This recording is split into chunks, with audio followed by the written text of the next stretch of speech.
Selamat bertemu saudara-saudari sebangsa dan setanah air. Kita sudah pernah membahas topik warga negara ganda. Topik ini terdiri dari dua bagian. Video pertama membahas apakah dan bila mana warga negara ganda bisa menguntungkan Indonesia.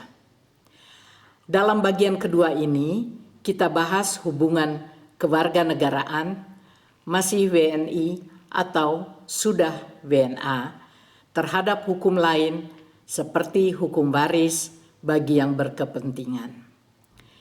Juga dampaknya untuk yang masih WNI tetapi menikah dengan seorang WNA. Kita tanyakan pada Mbak Yeni. Mari kita simak bersama. Nah, itu untuk yang bersangkutan itu banyak. Karena ada hubungannya dengan hak kepemilikan kalau warga negara Indonesia. Tidak ada lagi ya, umpamanya Mbak Evelyn sekarang umpamanya masuk warga negara Belanda atau Jerman umpamanya. Nah, dengan sendirinya otomatis itu hilang warga negara Indonesianya Mbak Evelyn. Iya. Nah, itu peraturan Belanda dulu. Peraturan kuno ya. Ya, yang sekarang di Indonesia masih dianggap suci, itu sakral, masih nggak boleh dikotak-katik gitu loh. Nah, jadi dalam hak kepemilikan itu nggak boleh, walaupun orang ini masih tetap sama kan, darahnya masih sama, keluarganya masih sama, dan umpamanya udah punya rumah di Indonesia dulu sebelum pindah ke WNA, itu hak milik ya kan, punya rumah itu berarti hak miliknya. Nah, hak miliknya Mbak Evelyn itu otomatis begitu pindah paspor, itu hak milik itu otomatis berubah, harus dirubah menjadi hak pakai. Ya belinya bayar, kok jadi hak pakai? Hak pakai itu kan nggak ada artinya. Nah, itu yang nggak seimbang gitu loh. Dan belum lagi kalau kita kaitkan dengan hukum waris ya. Nah, hukum waris itu kan tidak membedakan paspor anak. Ahli waris nggak membedakan. Tetapi apabila yang diwariskan itu adalah properti, umpamanya untuk 4 anaknya, dan ada umpamanya wasiat, ada testamen dari notaris gitu ya untuk ke-4 anaknya. Tetapi kalau anak itu salah satunya punya paspor luar, itu otomatis dia tidak bisa ikut di dalam kepemilikan, walaupun di dalam testamen itu dia punya hak. Nah, itu kan nggak match. Betul. Jadi dia punya hak di sini, tetapi setelah dipindahkan, dialihkan, itu istilahnya kan, dia nggak ada namanya.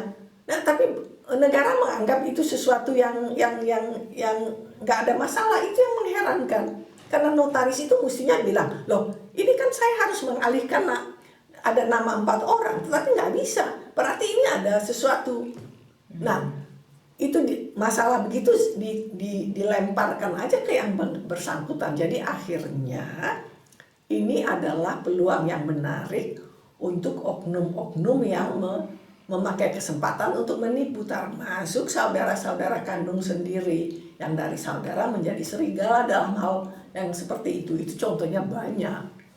Ya, mengerikan sekali. Mengerikan. Jadi satu masalah paspor ganda tidak mau dibahas yang serius gitu, tetapi melebar ke masalah lain gitu. Iya. Bahkan juga kalau WNI yang menikah dengan orang asing aja, itu pun juga punya konsekuensi. Jadi nggak hanya WNI yang udah jadi WNA aja. Jadi WNI yang masih WNI tapi kebetulan menikah dengan orang asing, nah itu kalau tidak punya perkawinan perjanjian sebelum nikah, nah itu tidak boleh punya properti. Jadi padahal kan kalau dipikir itu kan urusan pribadi. Kok negara sampai ikut campur sampai urusan pribadi gitu? Ya ceritanya istilahnya melindungi yang WNI ini supaya nanti nggak diambil oleh WNA-nya. Loh, kok dompet orang sih diurusin, ya kan? Iya, betul. Jadi memang nggak pada tempatnya gitu. Yang pantas yang harus diurus nggak diurus. Ya itulah hukum kita itu. Kita mewaris hukum Belanda yang tidak sempurna, memang tidak sempurna, orang 75 tahun yang lalu kan. Tapi yang pemiliknya udah memperbaiki hukumnya. Nah, kita masih pertahankan. Nah, coba.